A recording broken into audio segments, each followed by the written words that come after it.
Hello students, तो हम next topic start कर रहे हैं आज, डेप्रिसिएशन ऑन रिप्लेसमेंट कॉस्ट। ठीक है, तो रिप्लेसमेंट कॉस्ट क्या होता है? रिप्लेसमेंट कॉस्ट वो कॉस्ट है जब हम एसेट, जो आज हम एसेट यूज़ कर रहे हैं, ठीक है, मान लो आज जो ये एसेट हम यूज़ कर रहे हैं वो 5 साल तक काम आएगी, उसके बाद हमें नई एसेट ख़रीदनी है।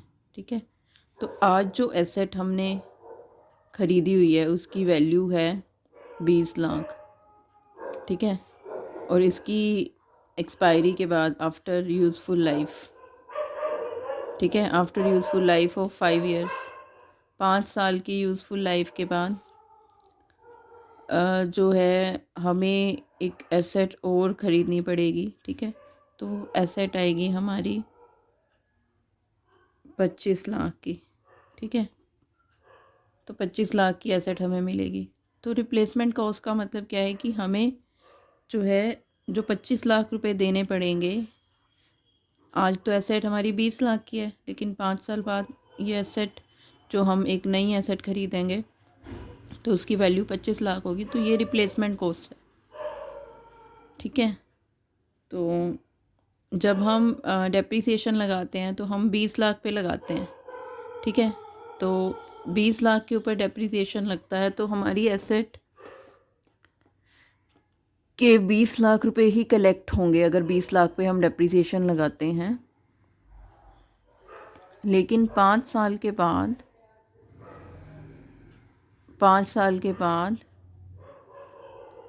हमें जो है एसेट के 25 लाख रुपए देने हैं। तो ये कहता है कि हमें डेप्रिसिएशन जो है रिप्लेसमेंट कॉस्ट पे, यानी कि 25 लाख रुपए पर लगाना चाहिए।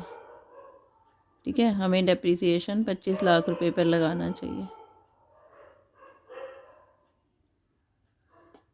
तो अब रिप्लेसमेंट कॉस्ट पर डेप्रिसिएशन लगाते टाइम कुछ जो है प्रॉब्लम्स, प्रैक्टिकल डिफ़िकल्टीज आती हैं। तो वो क्या है? सबसे पहले तो रिप्लेसमेंट कॉस्ट जो है वो बिगिनिंग में नहीं पता चलती। ठीक है, कि आज हम जो है मान लो 2022 में हमने एक एसेट ख़रीदी, 22 में हमने एक एसेट ख़रीदी। ठीक है, 30 लाख की। ठीक है, अब ये हमारी एसेट जो है 10 साल तक काम आएगी, 2032 तक ये एसेट की यूज़फुल लाइफ है। तो हमें क्या पता 2032 में नई एसेट हमें कितने की मिलेगी? 40 लाख की मिलेगी, 45 लाख की मिलेगी, कितने की मिलेगी? तो वो हमें बिगनिंग में नहीं पता चलती। वो तो तभी पता चलती है जब हम 2032 में वो एसेट ख़रीदेंगे। ठीक है, पहली प्रॉब्लम तो ये है कि हम रिप्लेसमेंट कॉस्ट क्या कैलकुलेट करेंगे, ये नहीं पता चलता। दूसरा, जो न्यू एसेट है, जो नई एसेट है, उसकी जो क्वालिटी है वो क्या होगी? ज़्यादा अच्छी होगी। ठीक है, उसकी क्वालिटी जो है वो ज़्यादा अच्छी होगी पहले वाली एसेट से। ठीक है, तो हम ज़्यादा प्राइस इसलिए पे कर रहे हैं क्योंकि हमें जो है मान लो ये 2032 में ये वाली एसेट जो है हमें 40 लाख की मिलेगी या 50 लाख की मिलेगी। तो हम ज़्यादा पैसे इसलिए पे कर रहे हैं क्योंकि हमें एक अच्छी क्वालिटी की चीज़ मिल रही है, उसमें कुछ नई फीचर्स होंगी। ठीक है, तो हम आज ही 2022 में ही एक ऐसी एसेट जिसको हमने यूज़ ही नहीं किया, जिसकी क्वालिटीज़ को हमने यूज़ ही नहीं किया, उसके लिए हम कैसे डेप्रिसिएशन लगाएंगे? ठीक है, उसके बाद थर्ड क्या है कि इनकम टैक्स अथॉरिटीज़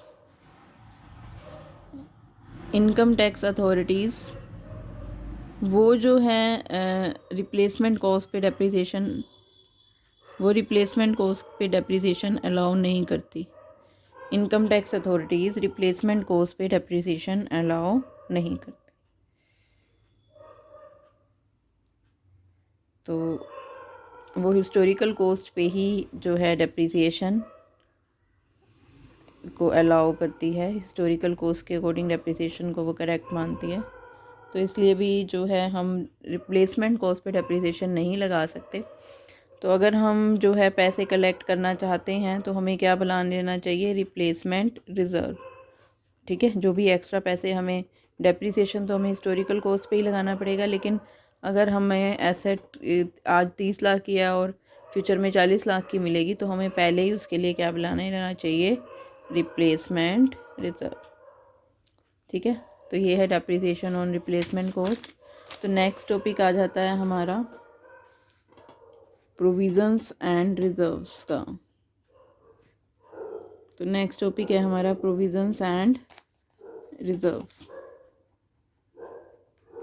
तो नेक्स्ट टॉपिक हमारा प्रोविजंस एंड रिजर्व्स का है। तो प्रोविजंस एंड रिजर्व्स क्या होता है कि फ्यूचर में जो भी आपकी नॉन लायबिलिटी है या अननोन लायबिलिटी हैं उनको कवर करने के लिए, नॉन लायबिलिटी या अननोन लायबिलिटी, इनको कवर करने के लिए हमें प्रॉफिट का कुछ पार्ट अलग से रखना पड़ता है। ठीक है, नॉन लायबिलिटी के लिए तो क्या बनता है, प्रोविज़न, और अननोन लायबिलिटी के लिए क्या बनता है, रिज़र्व। ठीक है, तो नॉन लायबिलिटी के लिए प्रोविज़न बनता है और अननोन लायबिलिटी के लिए क्या बनता है, रिज़र्व। तो इस तरह से जो है अब हम करते हैं इस टॉपिक को। सबसे पहले है हमारा प्रोविज़न। तो प्रोविज़न क्या होता है कि कंपनीज एक्ट के अकॉर्डिंग प्रोविज़न की डेफिनेशन दी गई है कि जो अमाउंट रिटेन किया जाता है, amount written by way of providing for depreciation, depreciation के लिए जो अमाउंट रखा जाता है, ठीक है, या रिन्यूअल या डिमिन्यूएशन ऑफ वैल्यू ऑफ एसेट्स। ठीक है, तो एसेट्स की वैल्यू पे डेप्रिसिएशन लगाने के लिए या रिन्यूअल्स करने के लिए, ठीक है, या डिमिन्यूएशन के लिए जो भी अमाउंट आपका रखा जाता है तो वो क्या है, प्रोविज़न। और दूसरा amount retained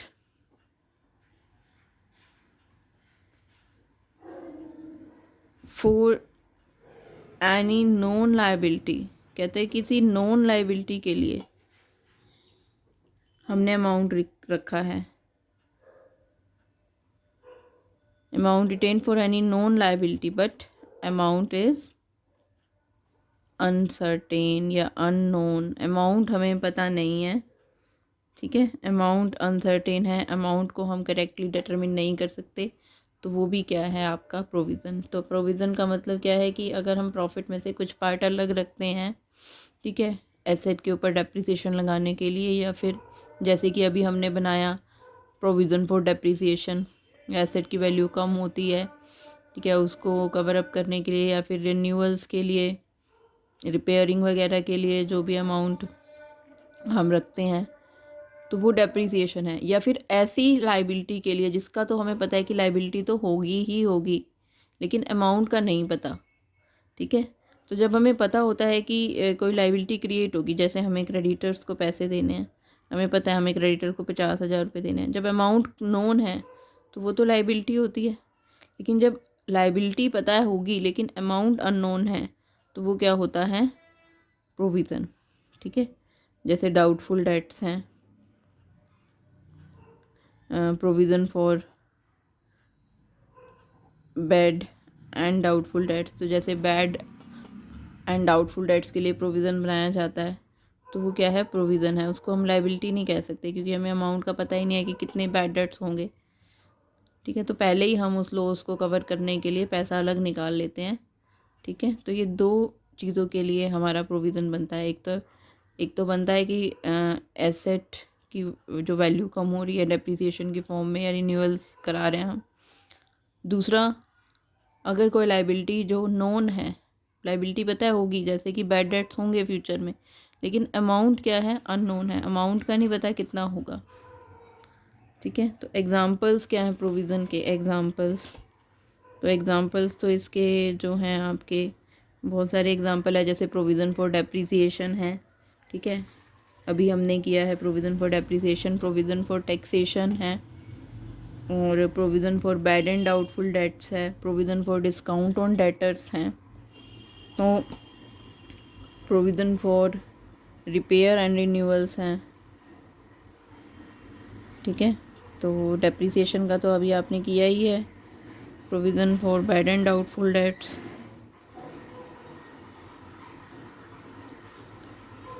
provision for taxation, तो ये सारे एग्जांपल्स हैं इसके। प्रोविज़न फॉर रिपेयर्स,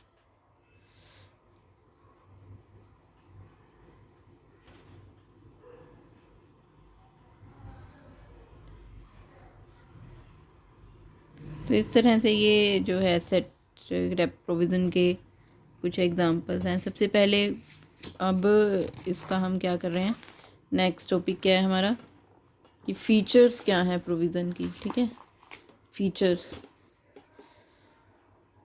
या कैरेक्टरिस्टिक्स, तो क्या प्रोविज़न की फ़ीचर्स हैं। तो सबसे पहले है कि प्रोविज़न किसी नॉन लाइबिलिटी, जैसे मैंने आपको अभी भी बताया है कि नॉन लाइबिलिटी के लिए बनाया जाता है। कि लाइबिलिटी का तो हमें पता है, जैसे बैड डेट्स का तो पता है, टैक्स का तो हमें पता है कि देना ही देना है। ठीक है, तो प्रोविज़न फॉर बैड डेट्स है, जैसे प्रोविज़न फॉर रिपेयर्स है, तो अब पता है कि रिपेयर तो होगी, लेकिन ये नहीं पता कि कितना रिपेयर का अमाउंट देना पड़ सकता है। ठीक है, तो प्रोविज़न लाइबिलिटी नोन है लेकिन अमाउंट अननोन है। तो दूसरी बात वही कि लाइबिलिटी नोन है लेकिन अमाउंट अननोन है। अब बैड डेट्स का पता है होंगे, लेकिन ये नहीं पता कि कितने होंगे। तो तीसरा क्या है कि प्रोविज़न जो है वो क्या है, चार्ज है। Provision is charge against profit. ठीक है, तो P&L में से बनाया जाता है, तो चार्ज है प्रॉफिट पे। तो करंट ईयर का जो प्रॉफिट है, जिस साल हम प्रोविज़न बनाएंगे उस साल का प्रॉफिट कम हो जाएगा। ठीक है, अब हम प्रोविज़न बनाते रहेंगे तो उसी साल के प्रोविज़न पे इफेक्ट पड़ेगा। जैसे मान लो प्रोविज़न फॉर रिपेयर है। ठीक है, तो अब हम कोई एसेट खरीदते हैं, कोई मशीनरी खरीदते हैं, तो उसके शुरू के सालों में तो कम खर्चा आएगा रिपेयर का, लेकिन बाद के सालों में कम आएगा।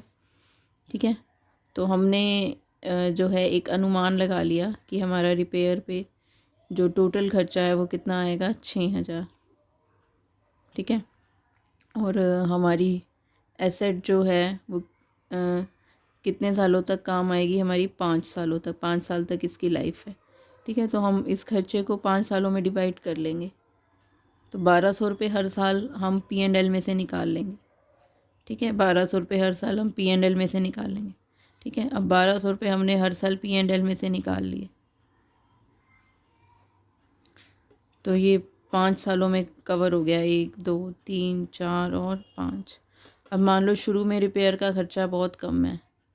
ठीक है, शुरू में जो है हमारा ख़र्चा 300 रुपये है। ठीक है, 500 रुपये है, लेकिन धीरे धीरे खर्चा क्या होगा, बढ़ेगा। ठीक है, मान लो फिर 1200 हो गया, फिर यहाँ पे कितना हो गया, तो यहाँ पे हमारा खर्चा हो गया, मान लो यहाँ पे हमारा खर्चा 1800 हो गया। ठीक है, तो इस तरह से फिर हमारा खर्चा जो है 1200 हो गया।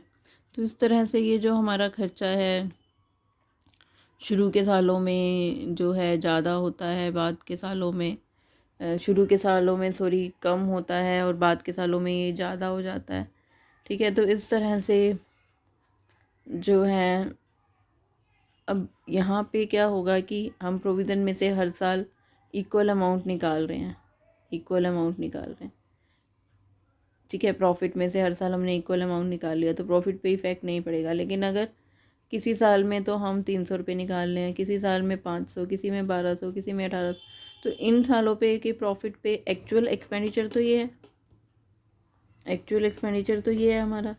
तो अगर हम प्रोविज़न नहीं बनाएंगे तो प्रॉफिट पे फ्लक्चुएट अफेक्ट होगा, कभी तो प्रॉफिट पे कम इफेक्ट होगा, कभी ज़्यादा होगा।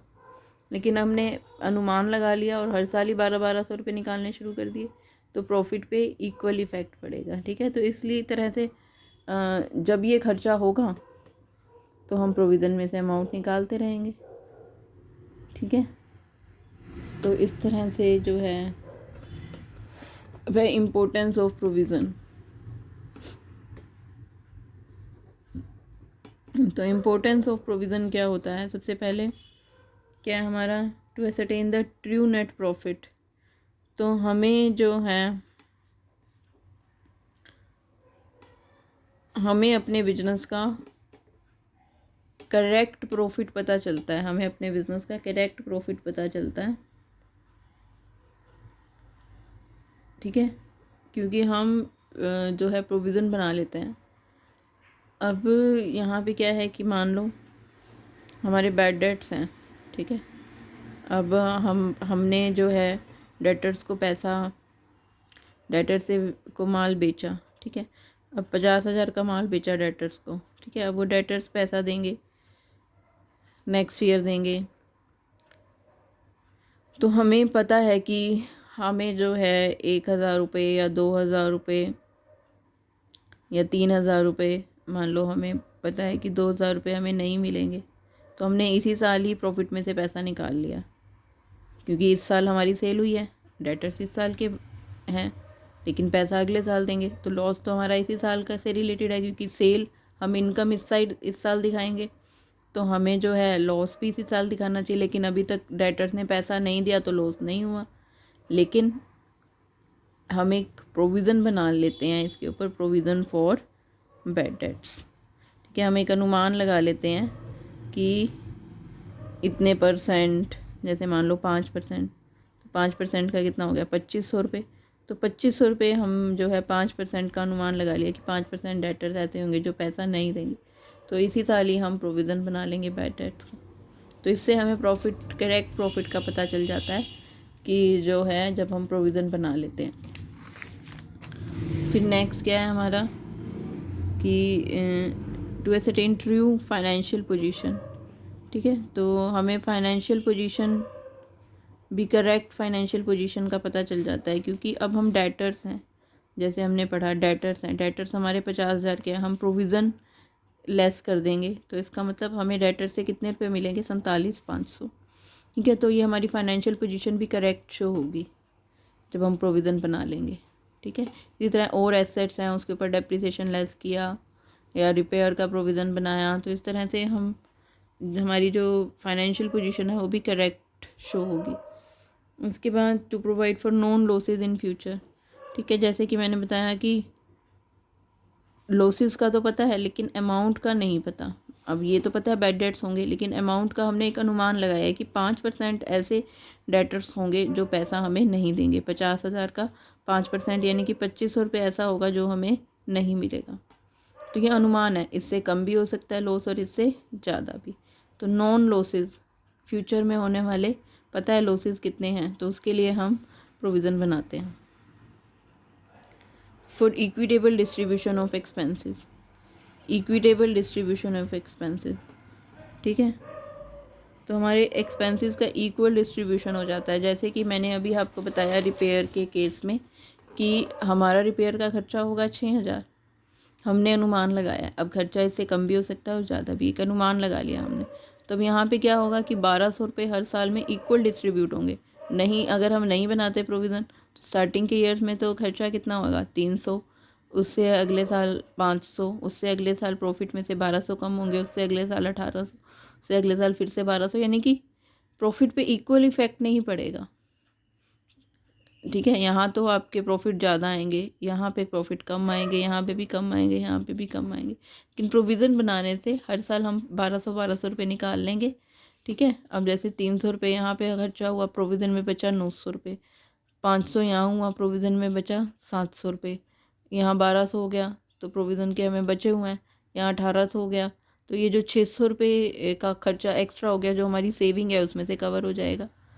ठीक है, और यहाँ पे भी 1200 और 1200। ठीक है, तो ये खर्चा है हमारा कितना हो गया, 2000, और ये 3 3800, और ये 4 मतलब ये लगा लो कि ये कितना खर्चा हुआ है हमारा, 5000। ठीक है, मान लो हमारा, हमने अनुमान तो 6 का लगाया था लेकिन खर्चा हमारा 5000 हुआ है। ठीक है,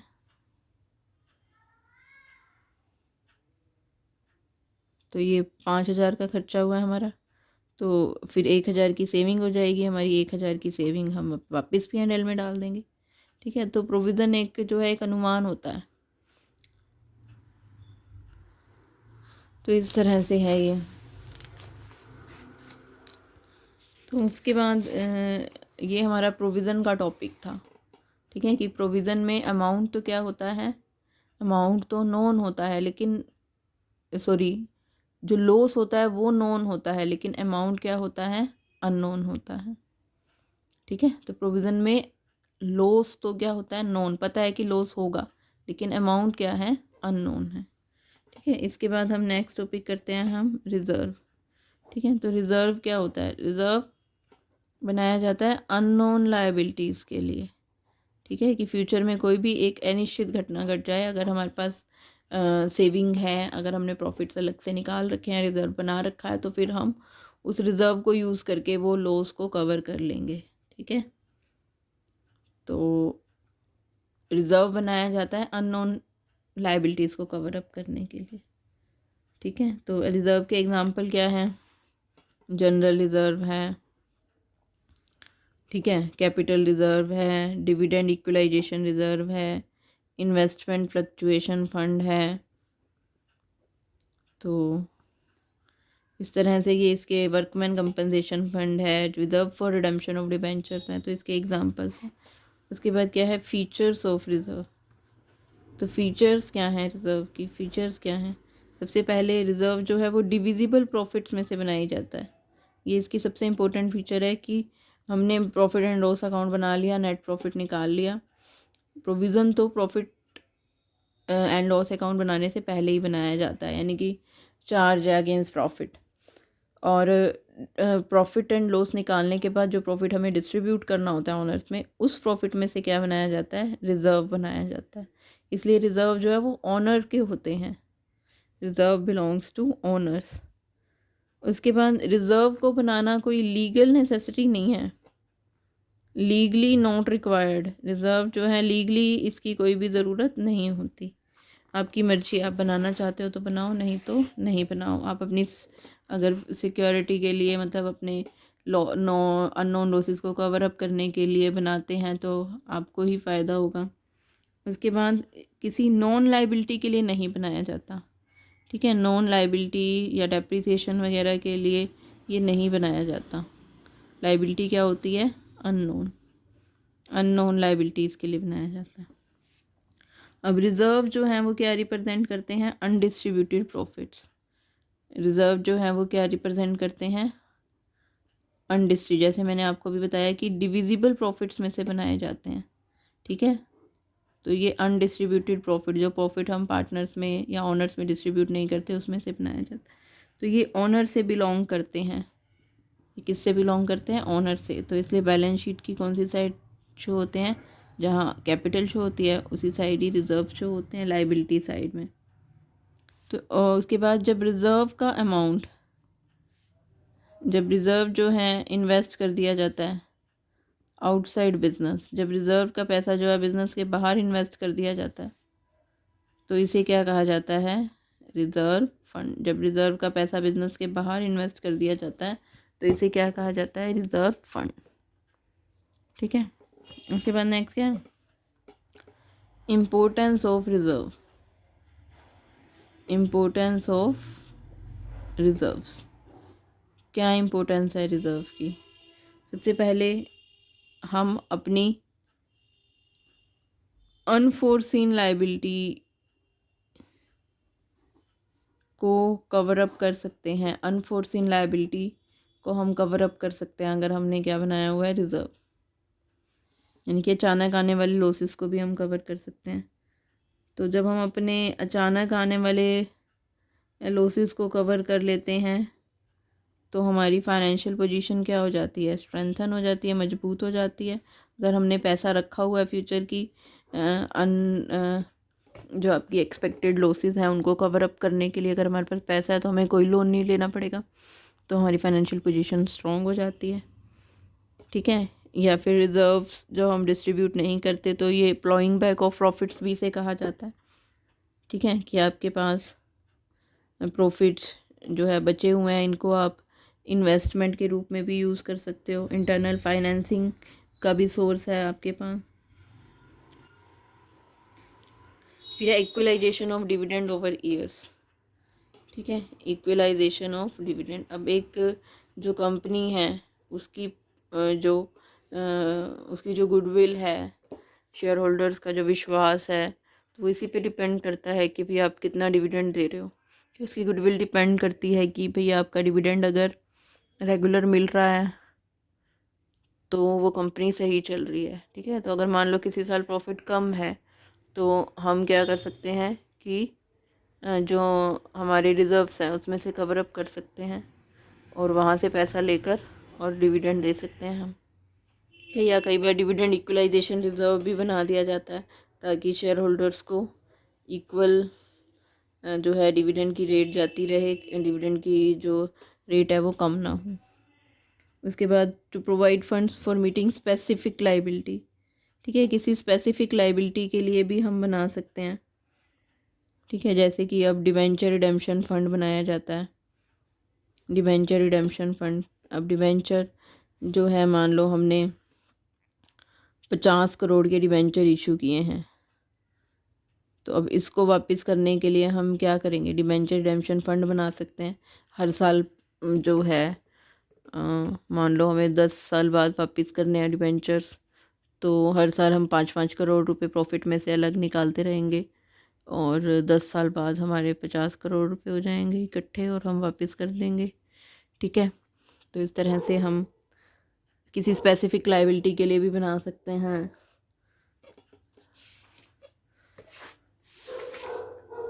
उसके बाद लास्ट टॉपिक क्या है कि हमारा प्रोविज़न्स एंड रिज़र्व में डिफरेंस। ठीक है, तो प्रोविज़न एंड रिज़र्व में क्या डिफरेंस है। ठीक है, तो आप देखो, प्रोविज़न जो है किसी नॉन लाइबिलिटी के लिए बनाया जाता है और रिज़र्व अननोन लाइबिलिटी के लिए। जैसे कि मैं बता चुकी हूँ कि प्रोविज़न को बनाना लीगली नेसेसरी है, लेकिन रिज़र्व को बनाना लीगली नेसेसरी नहीं है, आपकी मर्जी है। ऑब्जेक्ट क्या है इसका, डेप्रिसिएशन वगैरह के लिए बनाया जाता है, प्रोविज़न फॉर डाउटफुल डेट्स के लिए, टैक्सेशन के लिए, या स्पेसिफिक लाइबिलिटी। ठीक है, जैसे जो है आपके प्रोविज़न फॉर टैक्सेशन है तो उसके लिए भी बनाया जा सकता है, रिपेयर्स रिन्यूअल्स के लिए भी बनाया जा सकता है। इसका रिजर्व का ऑब्जेक्टिव क्या है, फाइनेंशियल पोजीशन को स्ट्रॉन्ग करना, जैसे कि अभी हमने पढ़ा है। तो P&L में से बनाया जाता है ये किस में से बनाया जाता है, जो है डिविजिबल प्रॉफिट्स में से बनाया जाता है, यानी कि surplus of statement of P&L में से बनाया जाता है। ठीक है, तो नेट प्रॉफिट में से नहीं बनाया जाता, नेट प्रॉफिट निकालने के बाद बनाया जाता है, ये पहले बनाया जाता है। तो surplus of statement of P&L में से बनाया जाता है, ये स्टेटमेंट ऑफ P&L में से बनाया जाता है। प्रोविजंस को बिजनेस के बाहर इन्वेस्ट नहीं किया जाता, रिजर्व को इन्वेस्ट किया जा सकता है। ठीक है, अगर हम इन्वेस्ट कर देते हैं तो अभी पढ़ा था हमने कि उसे रिजर्व फंड कहते हैं। ठीक है, अब प्रोविजंस को तो क्या होता है, या तो आप एसेट में से घटा के दिखा दो या फिर लाइबिलिटी साइड में दिखा दो। इनको कहाँ दिखाया जाता है, रिजर्व्स एंड सरप्लस की हेडिंग में। यूटिलाइजेशन फॉर डिविडेंड, तो जो प्रोविजंस हैं इनको हम डिविडेंड के फॉर्म में डिस्ट्रीब्यूट नहीं कर सकते, लेकिन इसको हम रिजर्व के पैसे को डिविडेंड के फॉर्म में शेयर होल्डर्स में डिस्ट्रीब्यूट कर सकते हैं। यूटिलाइजेशन फॉर अदर पर्पस, तो जिस पर्पस के लिए बनाया गया उसी पर्पस के लिए यूज़ होता है। ठीक है, तो it is not created to provide for a specific loss and hence can be, तो अगर किसी स्पेसिफिक पर्पस के लिए नहीं बनाया गया तो हम किसी भी पर्पस के लिए इसको यूज़ कर सकते हैं। तो इस तरह से ये डिफरेंस है हमारा प्रोविज़न एंड रिज़र्व में। ठीक है, तो ये आपने करना है अच्छे से। इम्पोर्टेंट टॉपिक है ये थ्योरी के पॉइंट ऑफ व्यू से। ठीक है, तो आज हमने ये जो है अपना टॉपिक कंप्लीट किया है प्रोविज़न्स एंड रिज़र्व्स का। कल हम इसका आगे का जो टॉपिक है वो कंप्लीट करेंगे। ठीक है, तो आज हमने जो है ये प्रोविज़न्स एंड रिज़र्व का टॉपिक कंप्लीट किया है, तो इसको सब बच्चों ने अच्छे से करना है।